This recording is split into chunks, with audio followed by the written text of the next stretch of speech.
alternate timeline, Wally was going to be a world-renowned DJ. But we're so happy that instead he's here with us tonight and taking us into the next phase of what it means to be at Darom. And so he's going to tell us what's up at 70 Darom Lane. If you have questions for Wally, please feel free to send them to me in the chat, and we'll do a Q&A session in a bit. Friends, please welcome Wally Levitt. Thank you, Rachel. I think well done on the photo selection, by the way. Very impressive. Very impressive. First of all, it is so nice to see all of you. So many familiar faces and names. Some of you I've met, many of you I have not yet met in person. I hope we will change that soon, starting with Gesher reunions this summer. Thank you very much for being here. As Rachel said, my objective tonight is to give you a bit of insight into what's going on at Darom and a bit of the future, and hopefully get you guys as excited as we are about our plans. I have to start by saying, those people who know me know I don't get nervous doing public speaking, but I will say I was incredibly nervous tonight, and I'll tell you why I was nervous. What t-shirt does one wear to a CRDAA presentation? So I went through my closet, I'm like, nah, it's too old. So I decided to go with the classic. This is the 20-year. I'm not sure if any of you were still in camp for the 20-year reunion, but I felt like, because we just finished our 25th, 20 makes sense. So I don't know. You can tell me in the chat if the choice was a good choice or not. So what I'm going to do is take you through, I'm sorry, I know we're all sick of slides, but I'm going to take you through a few slides and talk a bit about where we're going through Darom, show you some video with a special guest on one of the videos, and then more than happy to answer your questions. If the questions come up during that are really relevant, I'm happy to stop and answer questions. If not, I'm happy to do them at the end. I'm hoping this will be like 20-ish, probably with the videos, probably closer to 30 minutes, and then happy to answer as many questions as you guys want. Awesome. You know what else would actually be wonderful? If you guys don't mind, if you can just put in your name in your Zoom box, put the your Gesher year, so I have a sense of like when you guys all were at camp. All right. So I'm also going to apologize in advance. I'm going to be going in and out of screen sharing because the couple of videos when I tried them earlier, playing them out of the presentation, it was really choppy. So just to make the video quality better, you're going to have to live with the in and out of PowerPoint, of Zoom, which I hate, but there you go. All right, so let's talk about the future of Darom and where we're going. You may have noticed, by the way, that in our Zoom room tonight is the one and only Uncle Anthony Franklin, who we are thrilled to have with us, who is recovering from not feeling so well, but we're thrilled you're here. And so Anthony, I'm sure will be happy to jump in, answer questions, tell you the stories of the Wampus cat or whatever you like. All right, so let me start with something that happened 2 years ago, which I know feels like a lifetime ago. And that was soon after I joined Darom, we worked with the board of directors to create a new strategic plan. And I think it's important to start here because I think this kind of frames where we're going. We looked ahead to the next 5 to 10 years and said, where do we want Darom to be? This is, at this point, we're 23 years in, we're doing really well. We've got a really robust camp, obviously. We've got retreats that are keeping us busy. We have rental groups all year, but we really were looking ahead and said, where do we want to be? And in that process, we narrowed down, this is the real short version of it. If anybody wants the long version of the strategic plan, I'm happy to do that for you. But really 3 big sort of priorities that we identified as we looked ahead. One is we really want to dramatically, over the next 5 to 10 years, expand our offerings and the number of people we serve. And that's by having more people at camp, doing way more retreats. That's by growing our inclusion programming and our TICFA support program year round, and a number of other specific strategies, but really a strategy to take Darom to the next level in terms of the number of people we serve every year. I'll go to number 3, which is ensuring universal affordability. We know that our programs, particularly camp, are very expensive and unaffordable to some, and in spite of all of the scholarships that are available, we know some people just don't even consider it because they think there's no chance that they could ever afford to send their kids to Darom. And one of our objectives, this is really more long-term, is to grow our endowment so that we can actually bring down the cost of our programs, make camp more affordable for everybody over time. And that's, I think, a really, really important focus for us. And then there's that number 2, which is committing to our Clayton campus. We talked a ton in our strategic planning about our place, about 70 Darom Lane, and how central it is to everything that we do. And the conversation was really interesting, right? Because we talked about, well, could Darom have multiple locations? Could we do what we do in other places? Could we do day camps? And ultimately we came back to, there's something, and you guys all know this, there's something incredibly special about the place that we all call home. And we kind of acknowledged that we could do other things, but what we really want to do is make our campus the most incredible place it can be for now and for the future, to keep it a spa Ramah, as we all know, but to really make the campus central to everything we do. So a very deliberate decision. We're not going to buy other properties. We're not going to expand. We're not going to do day camps for now. We're really going to focus on our campus and doing stuff on our campus. And that led to what I really want to share with you today, which is a plan for the next 5 to 10 years of our campus and what we want to do with it. So most of what I'm going to talk about today are the physical plans for our campus, but obviously there's other parts of it as well that go with it programmatically, which I'll touch on as well. But I know the physical plans are what you guys are probably would find most interesting. So the Kadima campaign, which is what we call this campaign where we're obviously trying to raise money to do the programs. It is about leadership, accessibility, education, fun, capital projects, program initiatives. I'm not going to ask you for money tonight. Don't worry. You can safely keep your video on because no one's going to pitch you tonight. So let me start by showing you a video, and I'm going to apologize that you're going to see more of me in this video, as if you haven't seen enough of me already. But this is a video that we created that really starts to show some of the plans for the Kadima campaign, some of the plans for the campus. I'll show you the video, and then after that, if you guys are okay, then I'll go and I'll give you a little bit more detail on some of the parts of the plan. So here we go. I said I was going to go in and out of sharing. Jeremy, since I can see you on screen, can you give me a thumbs up that you can see the black video screen? Thank you. And here we go. And just give me a thumbs up when it starts so you can hear it, okay? This is about 3.5 minutes. For 25 years, Darom has been bringing people of all ages together for exceptional experiences in Jewish living and learning here on our breathtaking campus in Clayton, Georgia. Today, we're excited to share our programming and facilities expansion plan that will help us deliver on our mission for the next 25 years. Kadima, let's go. At Darom, building future Jewish leaders is at the heart of what we do. That's why our new staff center will be phase 1 of our expansion. The staff center is where our young leaders will build bonds that last a lifetime. It will include programming spaces, recreational spaces, and a brand new fitness center. The staff center will no doubt be the birthplace of countless unforgettable experiences and deep relationships. This new building will also provide beautiful new meeting spaces year-round to be used by our retreat guests. Darom is known for its unique programming experiences and spaces. We're excited to be building a new teaching kitchen to connect to our current outdoor pizza patio. It will be an awesome way to engage visitors of all ages.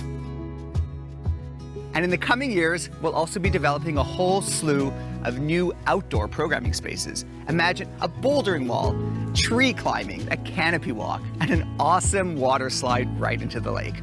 This wooded walkway will lead from the lakeside campus all the way to our softball field.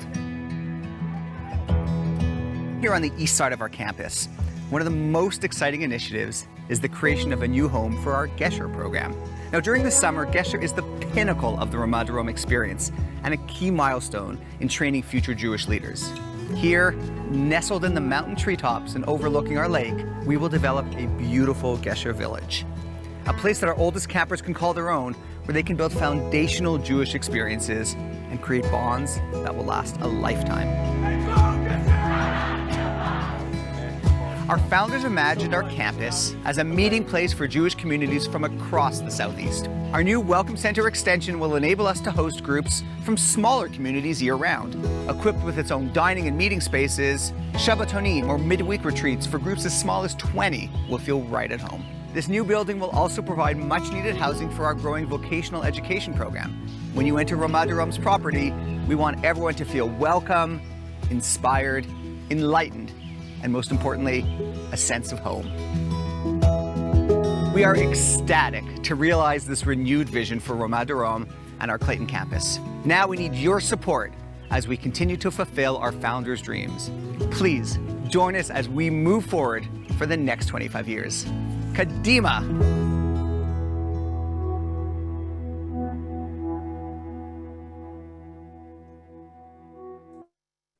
All right, you can imagine my kids have not made fun of me at all for that video. So let me take you through the pieces of it and give you a little more perspective, and then more than happy, as I said, to answer questions. And I love at the end actually get some of your feedback, since you guys have all spent a ton of time at camp. So we'll start here. This is sort of the big picture view of all the things you saw on the video. And there's really kind of 5 or 6 key things that make up this plan. You guys can see that, right, Jeremy? Thumbs up. Yeah, good. Thank you. So we'll go through each of them, or most of them anyway. Welcome Center Extension, the Program Center, the Lower Roads Refresh, Teaching Kitchen, Gesher Village, and then this idea of a wooded outdoor programming walkway. So let's start with the Program Center. So this has actually been one of the more heartbreaking decisions we've had to make. So the old, the Beit Amkatan, the old dining hall, is a building everybody loves. And I have to say, when I first got to Darom, it was one of the first buildings I fell in love with, because it is so perfectly beautiful and so old school, and we all love it. And there's so much heart in that place. As part of this process, the first thing we did is we actually had an architect come and look at every single building on campus and assess what needed to be done for them over the next bunch of years to keep them up to standards. And one of the first things they told us, much to our chagrin, was the old Beit is basically not safe, that we can't really put people in it anymore, that the idea of people jumping in there is incredibly unsafe, it's just not up to code, not stable. And we essentially have to make the decision that we have to tear it down. We talked a lot about, could we renovate it? What could we do? And the answer really was, there was no way to do that effectively or safely. So we said, all right, well, if we're going to tear it down, let's think about what we really need and what we want to build there. And that's where this idea of what we're calling a program center or a staff center in the video, that's where it came up. And so the idea here is, you guys all know that location. It's obviously right in the center of camp. It is an amazing location. And we want it to be a location that people can go and hang out in and be used 12 months of the year. And so these are all very preliminary drawings, but the current version of it, and this will continue to evolve over time, is that building will serve in the summer as Beit Sevet, where the staff hang out. Right now, we don't really have a place for staff to hang out in the summer. It will also be where we relocate the gym, which is currently in the lower level of the Chadar. And it will be a place where we have a games room so people can hang out and play. And it will obviously be a place that can be used 12 months of the year. So what we imagine is, if we have, if you're coming to Darom with your school group or shul group or whatever, and you get up early and go for a run and want to stop and have a coffee, we can imagine you stopping in this building and stopping, and there'll be a coffee lounge. You can sit on the porch and have a coffee early in the morning before you even have to go in for breakfast. So really, to be sort of the central building that is a multifunctional building that really is the center place for staff in the summer, and that becomes sort of a meeting place and a multifunctional space for the rest of the year.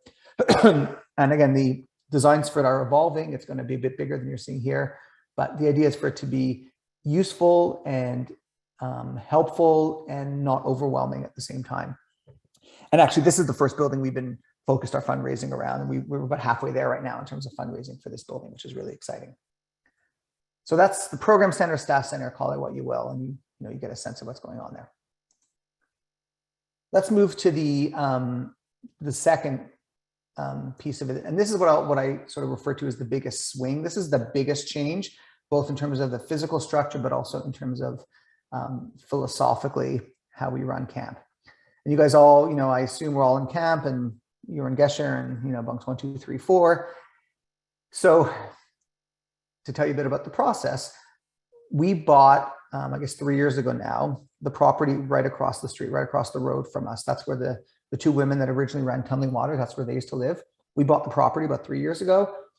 It is an absolutely stunning property. There are 2 old houses on the property, but it's 45 acres, a lot of it very vertical, but it's this absolute gem. And we wanted to make sure that we found something to do with it that would be really in keeping with the spirit of Darom. Also, as you guys probably know all too well, we have a bunch of bunks on lower roads that are coming to the end of their useful life, that are not the least bit accessible, and that we need to make a decision about what to do with. And I think ultimately the decision is those bunks probably just need to come down and be replaced. And then when you do the jigsaw puzzle of all that, you realize that the way to do this in a logical way and to use that property across the street is to create Gesher Village. And you can see on the map the area. So just to orient you, can you see my, I don't know if you can see my mouse, but this is the road where you drive into camp, right? And you can see the lake, that's the Hadar on the left. So it's right across the street from the lake. Effectively, you drive right by it on the right. And it's actually really, really close. It's actually closer to the Hadar than even the current Gesher bunks are. But more importantly, it's an absolutely gorgeous area. But don't take my word for it. I am going to let the master of video show you how beautiful the area is. I'm going to show you a 3-minute video here that someone you all know very well made. This is actually part of a longer video that we made for our board of directors about a bunch of things.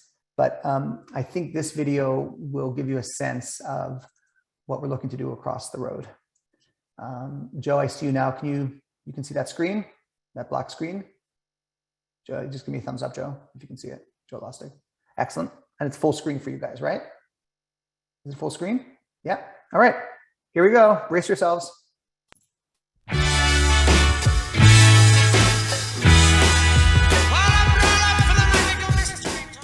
Hello, everyone. Welcome to Ramah. I wished I was doing this in person for you, but because of these masks and this virus we're fighting, I'm going to do a virtual tour for you guys.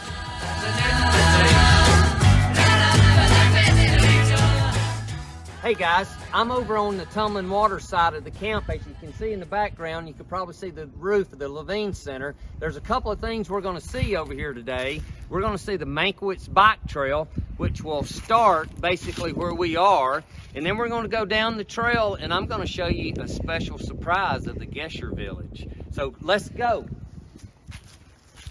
Here we are. This is the bike trail.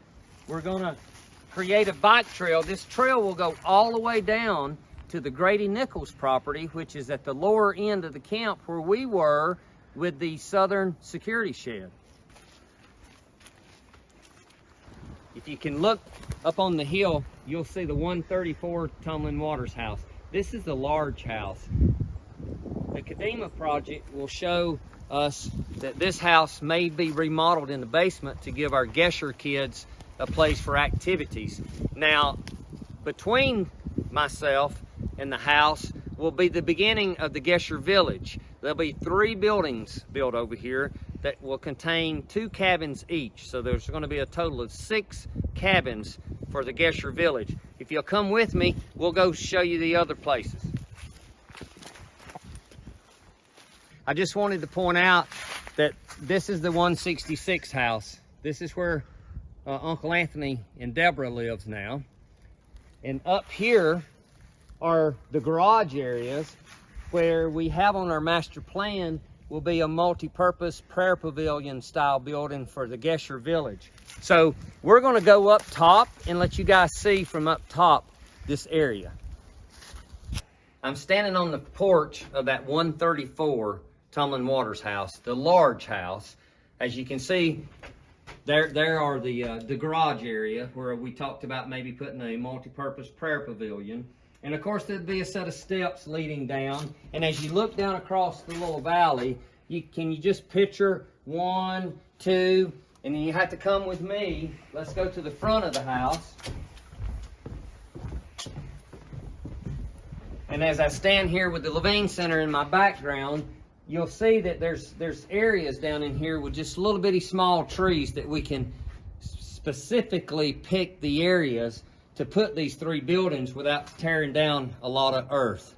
So we hope to put 1, 2, and 3.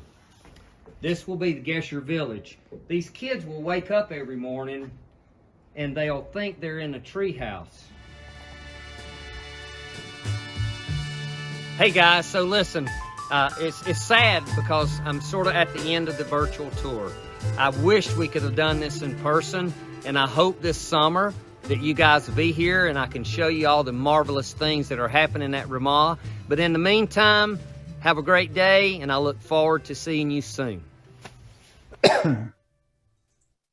So I said to Anthony as we were shooting that, I called him One Take Anthony because he did everything in one take. I said he's better on camera than any of the people I used to work with in my old life. So we are lucky to have Anthony for so many reasons, but one of them is absolutely his presence on screen. So he's kind of shown you the idea behind Gesher Village, but the idea really is we have this beautiful area that is right now available and empty. You know, Gesher obviously likes to be their own thing and do their own thing and have some private time. And the idea that they would have this area that's all their own, that they can hang out, that they can do all the things they're not supposed to do without anybody being there around them, that they can sort of look forward to moving into. Anthony has often said that, you know, you can imagine a Garinim kid coming and then realizing and staying in the Gesher cabins for Garinim for those, you know, for those 10 days, and then realizing that when they come back as Gesher, they get to live in that cabin for the whole summer. And this idea that they look up to it or look forward to it their entire career at Ramat Darom. So as Anthony said, it's 3 bunks up on the hill. It'll be like tree houses overlooking the lake. There'll be a path that goes right down to the Chadar. This is just sort of an early design. There'll be 3 buildings like this. And, you know, culturally, it's a huge change. It is something other camps have done. So we're not the first to have a separate area for the oldest Ada. But, you know, it was interesting this summer. I took the current Gesher group through the plans. And as you'd expect, there's a lot of emotional attachment to the current bunks, a lot of attachment to Makom Gesher. That was people's biggest question: what happens to Makom Gesher? And I said, we will find a way to move it over, I promise. But it will be a big cultural change, but I think it'd be a hugely exciting change for the campus. I think once the kids are up there, the campers are up there, they will love it and they will never want to go anywhere else. And it also allows us, if we do this, to basically tear down some of those lower road bunks and build some other stuff down there. So big change, exciting change, expensive change, but we're hoping to be able to do this over the next sort of, you know, 2 to 4 years is our hope. Then let's move on to, this was in the original video, the Welcome Center extension. You know, one of the things that we did going into this planning process was say anything new that we build has to have use 12 months of the year. And, you know, we had a bunch of things that we needed a place to house, some at camp, some during our retreats, some during our rentals, and it all kind of came together in this idea of a Welcome Center extension. And the idea is we have the following needs. A, we need for our vocational education program that you heard me reference in the video. We need housing for our vocational educational program. It's a growing program. Many of the people in that program have mobility challenges, and we need a place that they can live that is a little more independent and is a flat walk to the Chadar. Likewise, at all the programs we do, we have a lot of people that have mobility challenges, and right now the only rooms that we have for them to stay in are the Welcome Center, and that's a small number of rooms.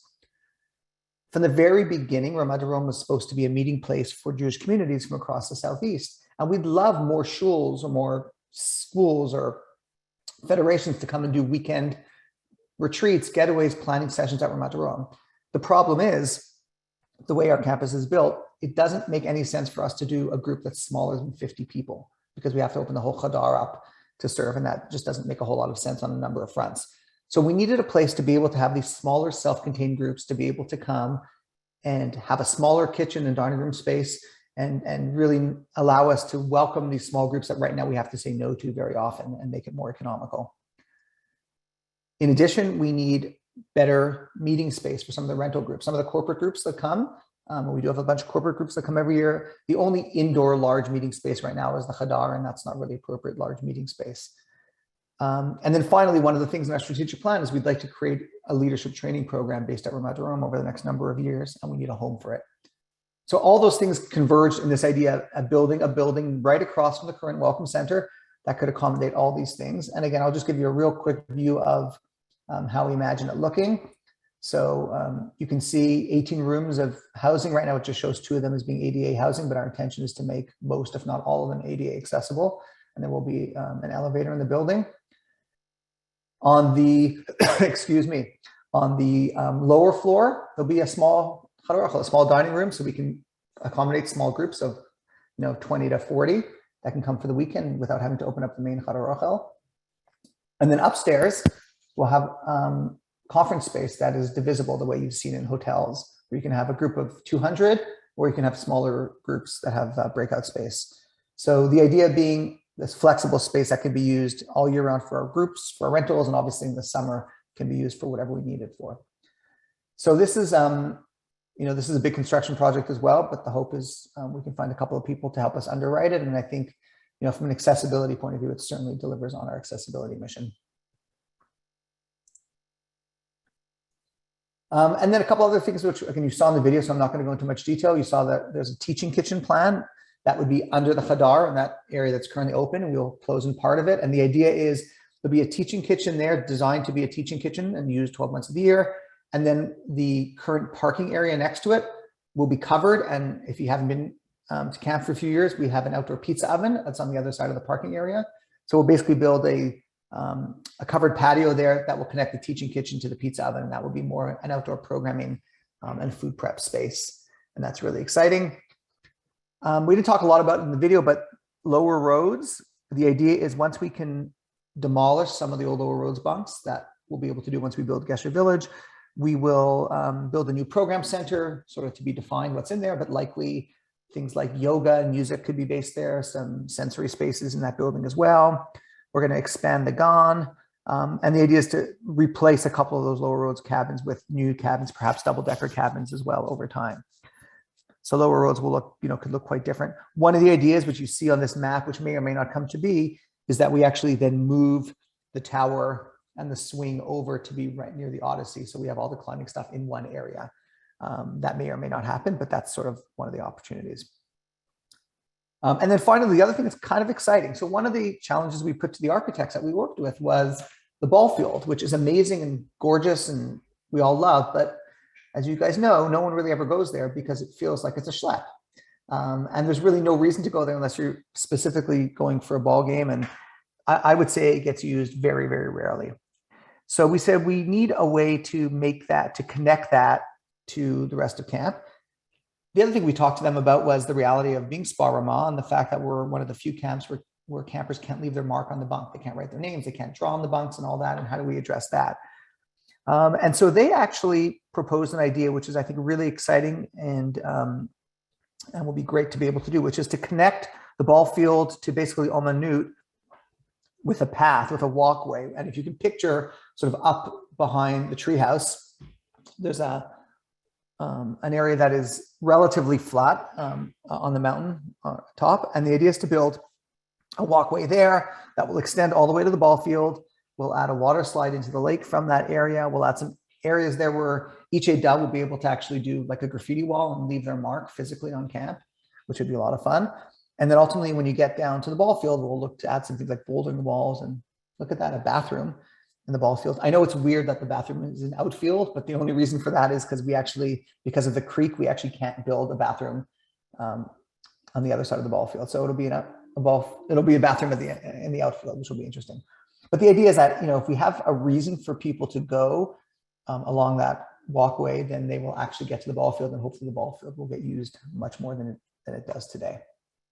So that's also exciting. And that's some of that stuff, I think, even like things like the water slide and all that could happen, within the next 12 months, I would think.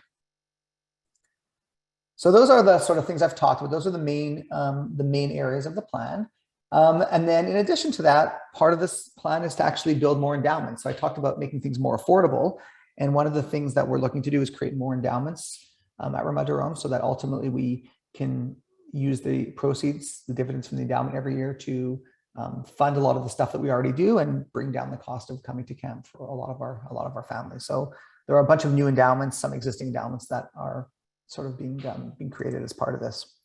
And there you go. Just because I said I wasn't going to pitch you, but at least I'll show you what's happened. I said we've raised about $1 million so far towards the staff center, the program center. So we are well on our way. And once that's done, our hope is that phase two is Gesher Village. That's what we would like to build next, because that, just from a timing point of view, Gesher Village unlocks our ability to do a lot of the work on lower roads and other places. So we're hoping that the new staff center, the new program center, whatever we ends up being called, hopefully someone's name will be on it. Our hope is that that could be built by next Pesach. So we would tear it down at the end of the summer. We're talking about all kinds of ideas that people can buy a little piece of it and keep it for their own. And then it would get torn down and rebuilt. And then by Pesach of next year, we'd have that new building up and running. That might be a bit of a pipe dream in terms of timing, but that's what we're hoping for, assuming we can raise the money and we can find contractors and supplies to actually make it happen in time. So that's phase one. Gesher Village would be phase 2. And then I think simultaneously things like the walkway and the teaching kitchen and all that would happen. And the Welcome Center is probably the last phase, the Welcome Center extension, unless we happen to be lucky and find someone who wants to come in and help us fund that quicker. So there's a lot in there. I appreciate it. Actually, as part of the questions, I'd love to hear people's sort of reactions to some of the stuff. I know some of it's hard to get your head around. Some of it probably emotionally is hard to get your head around because it does change some of the stuff about Darom that you know and love.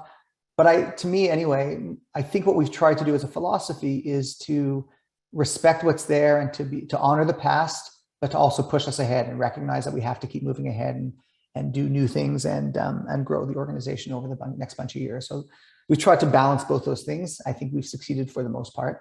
And again, love to hear your thoughts. So thank you for listening to me for 30 minutes. SBB, I'm glad that is you. SBB texted to say that is her in the 917 number. So I'm glad you're there. Thank you. And happy to answer questions, hear comments, feedback, reaction. And I will say, in case I forget to say it at the end, if anybody's interested in either the longer version of the strategic plan, if that's your thing, or if you want to see the 8.5-minute version of Anthony doing a tour of all the changes on campus, I'm more than happy to send you the link to the long video. We just did an excerpt here tonight. So Rachel, anyone actually send you any questions or? So I have not received any questions, but I'm just curious. I would also love to know people's reactions emotionally, how it made them feel to see all these different changes. I think that's like my first question is emotionally, where are you at knowing all that's going on for Darom right now?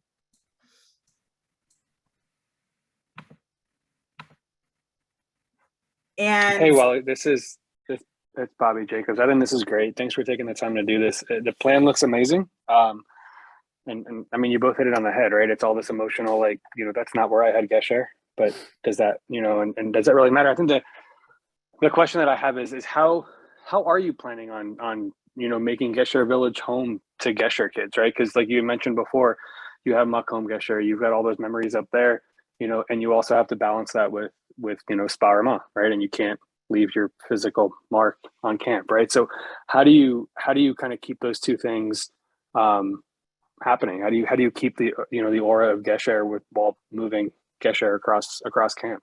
Yeah, that's a great question, Bobby.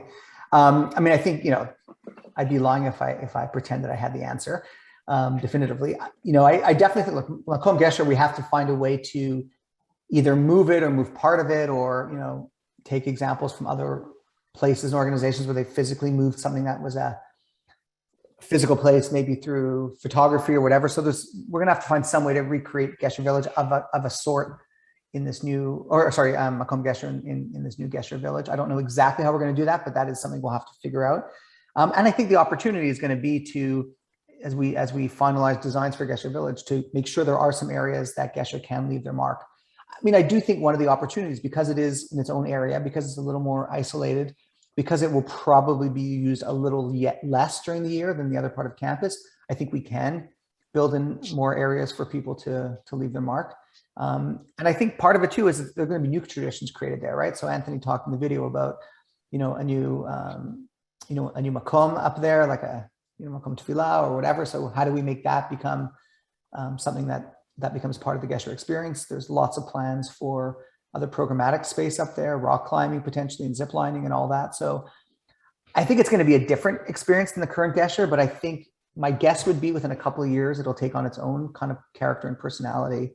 And I think we're going to have to be open to hearing at that point what the Gesher campers are looking for and make sure that we are not too rigid in how we think about, in terms of how we think about how we use the space. Awesome. So that's a long way to answer. I don't know, other than yes, we have to make it feel homey and we have to make it a new Gesher place. And I think the other reality is, and we all know this, right? At camp, you do something twice and it's a tradition that can never, ever be changed. So my guess is after 2 summers of that being Gesher's home, campers will forget there was any other home for Gesher and it will become the place, and they will not be able to imagine that Gesher was ever anywhere else. But it'll take a couple of years. Sure, for sure. Wally, sorry, go ahead, Anthony. Let me just add just 3 or 4 Please. sentences to what Wally just said. The design of these new buildings in my mind, we'll have a retaining wall underneath the porch. There's a porch in between these bunks for each bunk to have. And we also sort of talked about having a larger porch at the back side of them. But the retaining walls will be a place that they can leave their mark. And to Wally's point, there's a lot of that Macomb Gesher that can just be taken down off the block walls and moved, but it's the paintings that we'll have to transfer. And there was a question in the chat about the security. So let me just go ahead and kind of hit on it. We're going to move the security shed from the double gate of the dining hall to where the children will be crossing the road to get to Gesher Village, so that the security will be able to keep their eyes on Gesher Village and the traffic. And there is, thank you, Anthony, there also is a group, sort of a subset, a task force of our board that is looking to see how we can work with National Forest Service and the county to maybe close the road at the front. Since we now own both sides of the road, essentially, and if anyone has not been there recently, when you first drive up to the southernmost point, we now have a security shed at the southernmost point of the campus, and we own both sides of the road from there on. So one of the questions is, can we convince the county and the National Forest Service to let us actually close the road at that point? So anyone coming in and out is someone that our security people have let in. And that's for a whole other Zoom, but that would change the game, certainly from a security point of view. Wally, But I see that Joe has his hand up. Joe, would you like so to? Polite, Joe. Yeah, sorry, people were making fun of me in the chat. I don't know. Am I supposed to be rude? I don't. Yeah. What, I have two reactions. I think you spoke well about the emotional kind of aspect of this and the connection to some of the buildings that are coming down. And I think you mentioned like letting people buy a piece of the Bam Baton. I think that's a really cool idea. Obviously that building's needed to come down for like 15 years. That's not surprising, but I think, another thing that might be cool or something like this would be, letting people, submit memories from those buildings, whether it's Lower Roads cabins, whether it's Bam Baton, whatever it is, put together like a book that can then be sort of distributed to people who want it. So something like that, just something to kind of,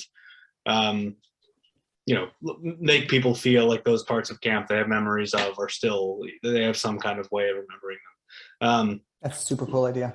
Very cool. Yeah, and my other reaction to Gesher, I think, Bobby asked and you spoke about how you can keep the Gesher experience the same in that location, and that's important. I also think something to think about is, how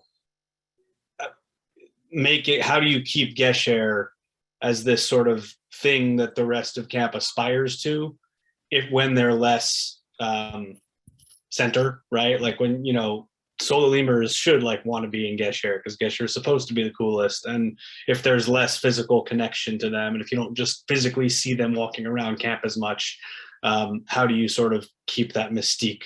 So I don't have an answer, just sort of a thought, something to think about. Yeah, no, it's a great point. And I think, we've talked a lot about that. Look, I think they will still be obviously in the Hadar for all the meals. They'll still be doing all of our, all the regular stuff they would do, in the rest of camp.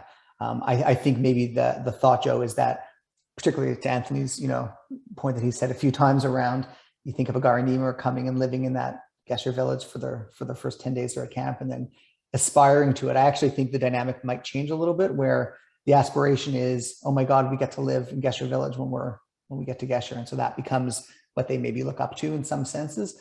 But my sense is they will probably see, they'll probably see the Gesher kids not quite as often, but I don't think it's going to be as quite as separate as maybe it feels. I will also say, and again, it's really hard to visualize even on a video, but that Gesher village location is so close to the Hadar. It's actually right there. And because our hope is to have more programming space, again, a zip line and other things, there's some amazing, there's actually an amazing outdoor classroom that's already built up on that side. I think we'll end up bringing a lot of the undergraduate over to that side of the road to do programming. And I think that will just whet their appetite even more to get there when they're in Gesher. Awesome. Thank you, Wally. So I have a question for everyone. There's something I've been speaking about with a lot of different alumni in the past couple of weeks, in that, you know, if there was some kind of a naming opportunity for the CRDAA to make a gift as a whole to the Kadima campaign and like leave their mark on Sparama in that way, like, where do you land with that? Does that sound like it's something that's appealing? Does it sound like it's something that would work? How does that make you feel? If anyone has a reaction on And that. we're not asking you to give money now. Yeah, I'm not asking anyone to pledge anything, just the idea of that. Does that sound like something that, yeah, that appeals to anyone?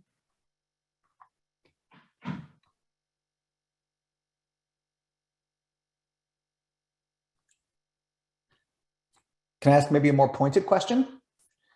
You know, one of the thoughts we've been having is when we're ready to sort of really embark on the fundraising for Gesher Village is to go back to all the Gesher years and say as a group, okay, guys, here's something your Gesher year can own in this new Gesher Village, and see if each Gesher group will sort of come together to, you know, to own, whether it's the Makom Tefillah or whether it's who knows what, but sort of have different areas in Gesher Village that each Gesher year sort of owns.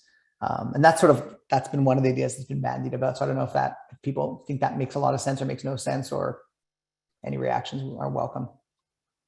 Yeah, I mean, listen, I think people that have been campers through Gesher, you have alumni from different, you know, walks of alumni, right? And I think campers that have been either campers through Gesher or staff on Gesher, they have that connection, right? And I think that idea of, you know, certain Geshers, you know, being able to dedicate a spot in the new Makom Gesher, I think that makes a lot of sense, and it's something that I think you get some buy-in to. You know, in terms of the CRDAA kind of component of it, I think, you know, in general, people that, you know, will donate to the Kadima campaign will donate to the Kadima campaign, or they'll donate to the CRDAA, and it kind of goes to whatever that money would be used for, right? And so, you know, I think if there's an opportunity for the CRDAA as a whole to come together and have a program that would be planned, you know, as a singular kind of drive to donate to the Kadima campaign, I think that would be interesting, and it'd be something fun to plan, whether it be an in-person event or a regional event or whatnot. You know, but I think it's a little harder to maybe see it as a CRDA as a whole. But I do Wally, love the Gesher idea. And then I think to, you know, make it even broader, you know, you can open it up to people that are alumni of certain retreats, right? There's, you know, obviously Pesach has its own following, you know, but winter break has been around for a while now, Limud, you know, so on and so forth. And I think there's a drive and a desire from all of those different groups that consider themselves alumni of different categories. Piggyback off of that, I love the kind of Gesher idea, Wally. And I think for me, the kind of thought is, you know, for some people who might not think that their small donation is making a big impact, is the way to kind of pull it towards a more collective goal, whether that be under the umbrella of your Gesher year or under the CRDA. I think there could be value in kind of that aspect of it. Well, one of the things I was thinking for those of us that weren't campers or part of a retreat, I think a generic, like a buy a brick program that a lot of schools and programs offer, something to pave some sort of walkway somewhere, and anybody can buy a brick with whatever message and dedicate it to whomever, and now we don't have to worry about any sort of group pooling enough funds for any certain dedication. Agreed. I think something that will be important in terms of like communication moving forward, especially through CRDAA, is that so many of us donate directly to camp on an annual basis, to scholarship funds that are important to us in different ways. And I think communicating that you don't have to choose between a scholarship fund or the Kadima campaign will be important, not just for AJOT who have a specific scholarship fund for a specific reason, but for people who are used to donating, whether it's small or more significant annually. I think also in terms of the Gesher piece, I think a good opportunity would be like on the occasion of these 10-year reunions, especially this summer when there's two happening at the same time. Because it is really hard to conceptualize, even seeing it in a video, to be able to say, here's a tour, here's where this is going to be, and I'm sure you're planning that, but I think being able to see it and be boots on the ground and remember the emotional connection and see see, you know, this is where, oh, you don't have to spotlight me. See, you know, where we experienced all those memories, and then be able to, you know, make that ask because of that emotional connection, if that makes sense. Yeah, totally. Anthony, you game for some tours this summer? Yes, for a small $36 per person.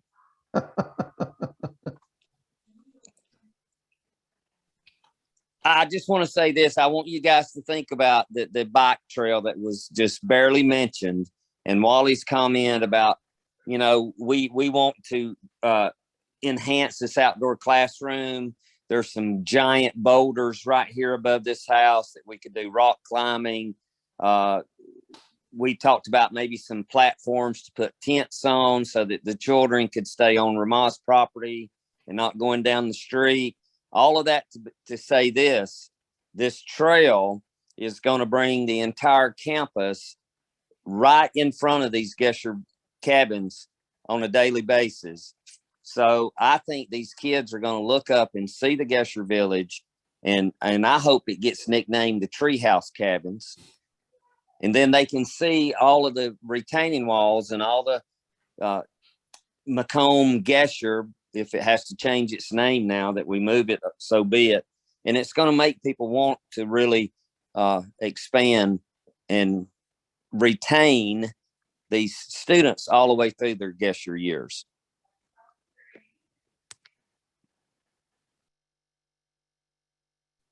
Plus, they'll be living right next to Uncle Anthony, so the other upside, they can stop in for a snack, right? Yeah.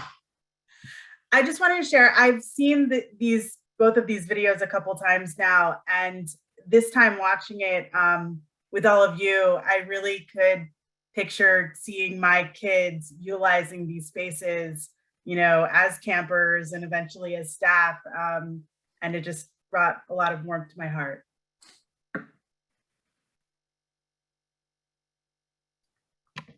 And that being said, are there any other reactions or questions about what's going on at camp, at Ramah Darom? Any last thoughts? Some moments of zen? I will say this in case you're wondering. Ramah Darom has made it through COVID, thankfully unscathed. And we now have, we already have more kids signed up for the summer than we're way ahead of where we ended last summer. We typically sign up a bunch of kids in March, April, May. First session is completely full. Second session still has some good beds available. But we are far, far ahead of where we were this time last year. We are basically, our objective was to get back to where we were pre-pandemic, and we're literally a few campers away from that at this point, thanks to the great work of our team, including Julia, who's somewhere here on the Zoom room. I can't see her. So that's all going well. We also, we're back to a full schedule of retreats. We actually are going to have 9 retreats next year, which will be our biggest schedule of retreats ever. And the other thing that's been really interesting is we're all desperate to get back together in person. We have had more Jewish groups, particularly coming to rent Ramah Darom this year than we've probably ever had. Somewhere in the vicinity of 30 groups this year are renting Ramah Darom, and typically our rental groups are about half and half, Jewish groups and corporate groups and church groups and all that. This year, upwards of 80% of the groups are Jewish groups who are trying to get back together. So it's been a really successful ramp back up from COVID for us. And we have an amazing group of people led by, people like Anthony, who has been around since May of '97, and who is the centerpiece of our campus. I can't imagine Ramah Darom without Anthony Franklin. To Anna Sovyansky, who I think some of you probably were at camp with, who is our camp director and head of education, Eliana Leader, who runs our retreat center, of course, Sharon Rosenfeld, who leads our development efforts. We are in a great place. So you can feel really, really good about the place that I know you hold close to your hearts. We've come out of it unscathed, and we have bigger and better things planned for the next bunch of years. So thank you from me. I'll let Rachel close, but thank you from me, for all of you, for being here. Thank you for being supportive of everything that we do. And as you can tell, I love to talk. So if anyone ever wants to just pick up the phone and call and say hi, I'm always happy to chat and hear your perspectives. And I want to second that. Please reach out to me. I'd love to meet you and know you and hear your thoughts. And just a reminder that if you are in the Atlanta area, we are doing a Havdalah, CRDAA, a Havdalah on April 2nd in my backyard. You can RSVP, you probably received the email for it. You can also find the information on the CRDAA webpage or on Facebook. And if you're not in the area, we're going to be doing a Camp Havdalah live stream that night around 9 p.m. I think maybe you can find Anna dancing on the live stream. Or maybe me. We'll see what happens. Rabbi Ari Kamen's going to lead us in Havdalah. It'll be fun. So you can join us that way. And either way, thank you all so much for joining us tonight. This has been lovely. Thank you, Anthony. Thank you, Wally. And thank you all. And yeah, and we'll see you next time. We're not doing Rod Hayom? Oh, we can do Rod Hayom. How can you have a bunch of alum and not do Rod Hayom? But people have to turn their video on for Rod Hayom or it doesn't work. And also unmute so we can do an awful Zoom version of it. Yeah, exactly. Let's see if people are actually going to listen and do it. Come on, guys. I dare you to turn your video on. Come on. Come on. We need to see your arms. Do it. There we go. I also want to see the horse that's being born. We're not going to get that one. Okay. All right. You guys you got to unmute. We got to do this together now. Who's leading? Go ahead, Rachel. No, actually, I think Julia should lead since Julia's the staff member with the longest tenure at camp. I'm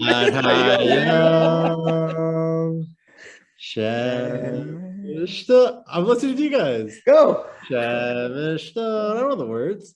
I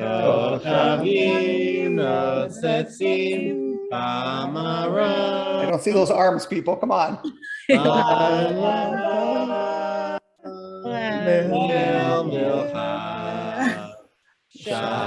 Shalom, Sharim,